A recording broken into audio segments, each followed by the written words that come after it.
Oi, gente. Então, nós vamos dar continuidade agora aos casos clínicos de tórax. Pelo que eu percebi, as pessoas não tiveram tantas dúvidas nesses dois casos, tá? Então, eu vou passar um pouquinho mais rápido. Aqui eu deixei em vermelho os principais pontos que eu quero ressaltar com vocês. Então, no caso clínico, ele é só grande, mas ele não é difícil. Tá? Então, o paciente de sexo feminino, uns 70 anos, hospitalizada por quadro de colicistite aguda, requer hipertensão arterial sistêmica, diabetes tipo 2, tabagista 40 anos máximo e uma obesidade grau 2. No segundo dia pós-operatório, ela apresentou um quadro de espineia ao repouso, ortopneia e dor torácica pleurítica. Na manhã seguinte, ela referiu ao seu médico essas queixas, mas afirmou que estava assintomática no momento. Ao exame físico, estava em bom estado geral, orientada a cianótica, anictérica, febril, uma PA de 130/70, frequência respiratória de 24, oximetria de pulso de 93. A ausculta pulmonar, então, murmúrios vesiculares presentes bilateralmente, discretamente diminuídos ao tórax direito e ausência de ruídos adventícios. A ausculta cardíaca de abdômen e os exames de abdômen estavam sem alterações. Então, diante desse quadro, o que eu queria mostrar para vocês? Que é uma paciente idosa num pós-operatório, tá? Ela tem alguns fatores de risco, por exemplo, para TEP, né? Para trombose. Então, ela tem o quê? Ela tem uma obesidade grau 2, ela é tabagista, tem diabetes, tem, então, várias comorbidades, além de ser idosa. E no segundo dia pós-operatório, ela apresentou um quadro de dispneia repouso, ortopneia e dor torácica pleurítica. Esses três sintomas bem importantes para nós pensarmos, por exemplo, num TEP, né? E o que eu quero deixar claro é que essa paciente, apesar de ter esse TEP, ter esses sintomas, no momento do exame ela estava bem, tá? Então ela estava assintomática e hemodinamicamente estável. Por que eu estou falando isso? Porque o tratamento, que foi um ponto de grande dúvida, ele muda, tá? Se o paciente ele está assintomático ou se ele não tem instabilidade hemodinâmica, eu vou fazer um tratamento diferente de um paciente que está grave, tá? Então, continuando. A primeira questão, então, foi para identificar as principais estruturas anatômicas, que a Thaisa também já abordou bem na aula dela. Então, o ponto 1, né? É a aorta. Então, é a aorta. O 2 é a veia cava superior. O 3 é a aorta descendente, né? Nós temos que pensar que ele faz um arco aqui. Então, o 4 aqui é a aorta descendente.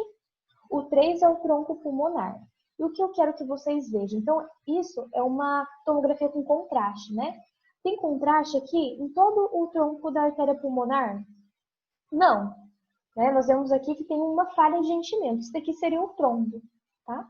Aqui está bem nítido, mas nós temos que percorrer toda a tomografia para ver se não tem trombos subsegmentares, né? Que aí seria o TEP subsegmentar. Que também tem um tratamento bem diferente, tá?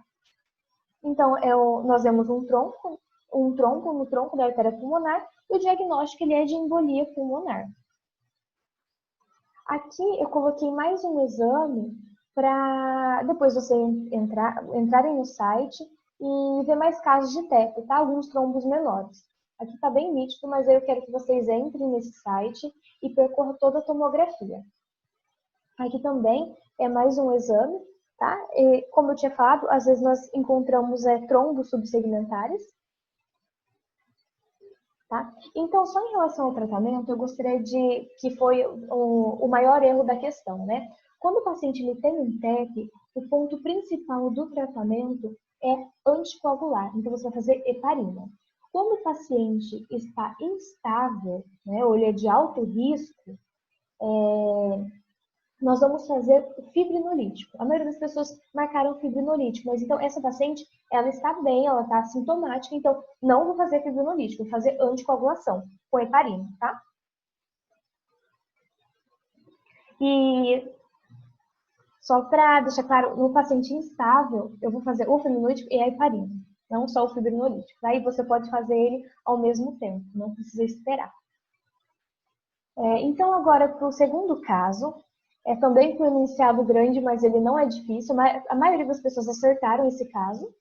Então, é uma paciente do sexo masculino, 67 anos, busca o pronto atendimento, queixando-se de dispneias moderados e fortes no último ano, com piora progressiva nos últimos dias. Relata que há uma semana acorda durante a noite com falta de ar e tosse, que alivia ao sentar na cama. Desde então, o paciente dorme com 4 travesseiros, ele queixa-se de edema nos membros inferiores, sensação de pés frios nos últimos meses.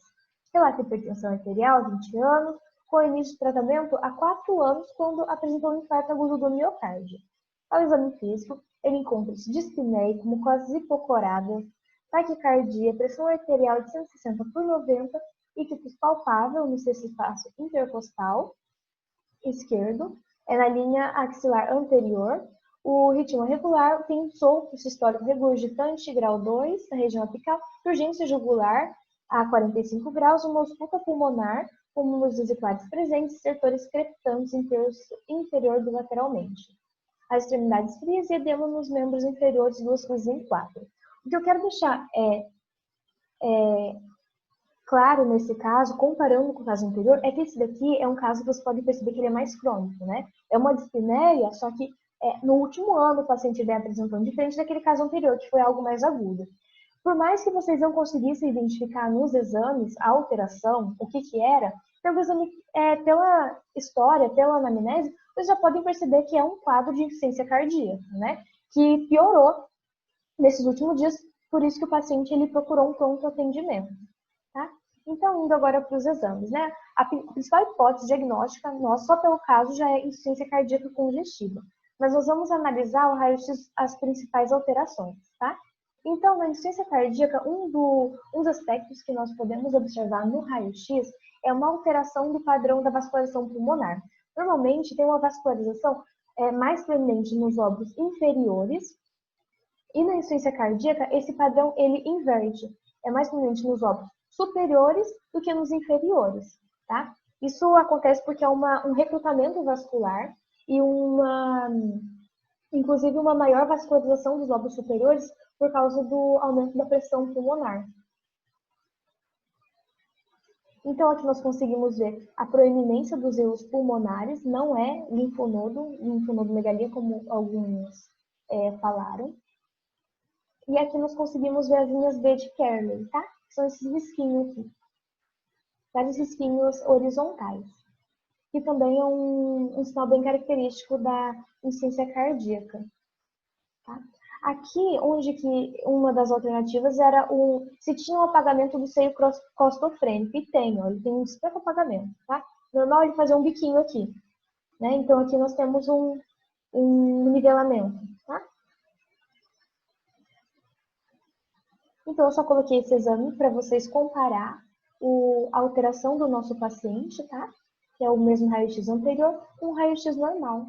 Então, medindo, você também vai conseguir identificar uma cardiomegalia nesse paciente. Aqui, o apagamento do seio costofrênico. Olha a diferença, comparando com o raio-x normal, né? Como que essa vascularização, ela tá alterada, né? É muito mais proeminente aqui no lobo superior. Aí o paciente também com o pulmão bem mais congesto. Então é isso. Eu coloquei também alguns links para vocês entrar, para procurar esses achados no site Radiopedia. E aqui tem um resumo de insuficiência cardíaca. Tá? Então era isso, gente. Muito obrigada. Essa aula aqui foi um pouquinho mais curta. Tá? Eu espero que tenha sanado as dúvidas de vocês, que tenha deixado tudo um pouco mais claro, tá? E nós estamos à disposição para tirar qualquer dúvida que vocês tiverem, tá bom? Muito obrigada.